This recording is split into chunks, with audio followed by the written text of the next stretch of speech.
Friends, in this video for ithought Advisor, I am going to talk to you on the topic post-budget opportunities. Usually, when a budget is presented, everybody would go over what kind of changes are there and how those changes will impact companies. Individual companies would suddenly become more attractive on account of those specific changes in the budget, while some companies may fall out of favor too. But those are really a thing of the past. Today, budgets don't carry any announcement of import related to indirect taxation. Most of it is covered by the GST. The only things that come up are tinkering of the customs regime with respect to some products. On the direct tax front also, most of the changes which we could have given and which would form a part of a stable tax regime have been already announced. So the budget really doesn't have much to cheer with respect to both direct or indirect taxes, nor it has much to frown. Effectively, tax sensitivities have come down progressively in budgets. So what do budgets really tell us these days from which we can take our learnings into our investing? That is the question, right? The main area from where budgets still form some relevance is how the government allocates money. Clearly, in India, the government remains a very strong driver of our economy. At times, the government remains the biggest driver of our investing and asset building.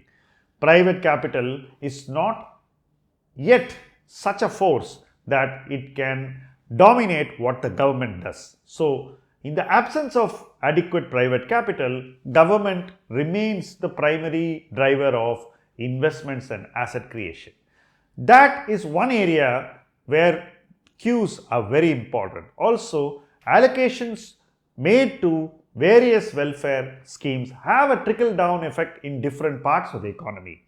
That trickle-down effect will translate into benefits for companies and it will result in spending in specific areas. Also, the extent of success of government in pulling people out of poverty is crucial to enhance basic consumption of goods, of services, and also of savings and investments. So that is something which is very, very critical and must be always closely monitored. The government's ability to manage inflation is also very critical because where inflation and interest rates are determines how the economy can grow. So those pointers are what we can take from a budget, and these pointers will be relevant for a very, very long time to come. So the macro takeaway in this budget is clearly this: government will invest aggressively, government will continue to allocate consistently towards various welfare schemes, spending will not be affected by the lack of revenues or the paucity of revenues. Revenues itself will continue to grow much better in this year and in the coming year than they did in the past few years. So, government will be able to drive the economy faster. That is broadly the takeaway in this budget. Now, it brings us to what kind of investing we should do. To my mind, most of the investing in 2020 was not based on government spending. It was actually based on how businesses could do well despite the lack of adequate government support, because the government was so handicapped that all it could do was help the needy and the poor and the people who lost livelihood. Other than that, government was not seen as a big differentiator or somebody who could make a big impact. But now it's believed that the government impact will improve, and we have to see how our investing should get attuned to that. In 2020, we didn't do that. We bought businesses which will do well despite the government or the lack of government support. So we bought consumption, we bought pharma, we bought tech, and those investments did very well because globally also we saw a consumption boom, we saw a boom in pharmaceutical needs, we saw a boom in valuation of businesses in tech because tech was the least disrupted of the businesses around the world. Effectively, we saw growth in places where benefit from COVID was a factor. Also, lesser impact from COVID was a driver. So, that kind of investing worked very well in 2020. There was some spillage or spillover from that mood in 2021 as well. But going forward, these spaces are slowly coming off. We saw the results of Facebook, we saw the results of PayPal, we saw the results of many American companies being given a thumbs down by the American market. Why is it? Because the markets believe that the last 2 years of extraordinary growth may not sustain, and companies are also signaling that. Effectively, we are going to get similar signals from pharmaceutical as well. We probably will get a different signal from FMCG that costs are going up and we are at some point not going to be able to pass on these costs, and we will spend less to grow our business, or we will spend more to grow but our profits will be lower. Effectively, the defensive trade of 2020 and 2021 has more or less begun to unwind. Then we had the aggressive trade in 2021 in the small and mid-sized businesses, where businesses benefited from supply disruption, as a result of which there was a spike in profitability and a spike in margins, which they were able to retain because the disruptions didn't come to an end anytime soon and the market was always understocked and demand remained high. And that is something which benefited a vast number of industries and even commodity businesses like plastic, packaging, so many areas where we don't expect this to happen, saw this happen.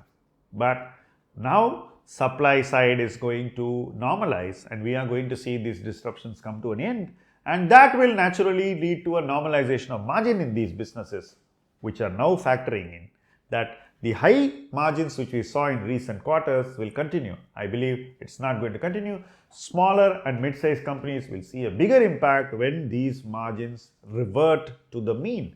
So that's another trade that is also coming off, which leaves us with a big top-down trade in cyclicals and in businesses where government spending will benefit.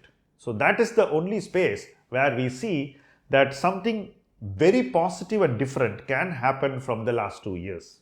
That is a space where today leverage is coming down. The enterprise values of businesses is actually lower than what it was pre-COVID.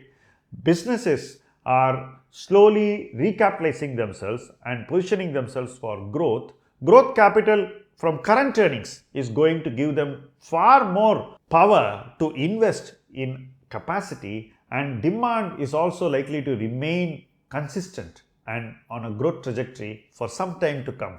This means credit is also going to grow, and we clearly are in a space where cyclical businesses are going to benefit from growth, from more capacity getting delayed, from higher capacity utilization, from government spending and asset building.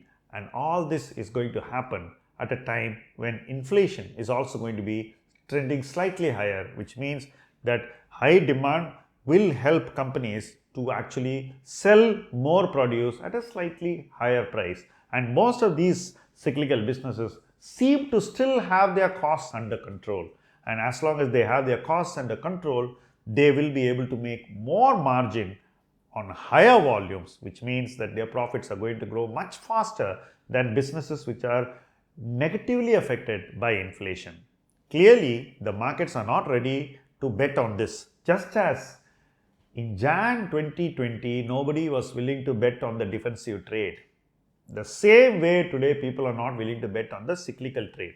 Having said that, I believe that we don't have an alternative. We need to play this trade this year and next year. And as this trade matures, then we should see what our investing should be for post-2024 stock market. Being contrarian and looking at cyclical businesses is no more an option. So slowly, investors who have been part of this super successful defensive trade will move to the cyclical trade as economic growth trends higher, as volume growth in cyclicals becomes higher, and margins also maintain. So we are going to see earnings expand in cyclical businesses while valuations at the enterprise value level have contracted. This is something which will readjust, and the only way it can readjust when debt of business is going down is when the equity valuations improve. We are going to see that in 2022.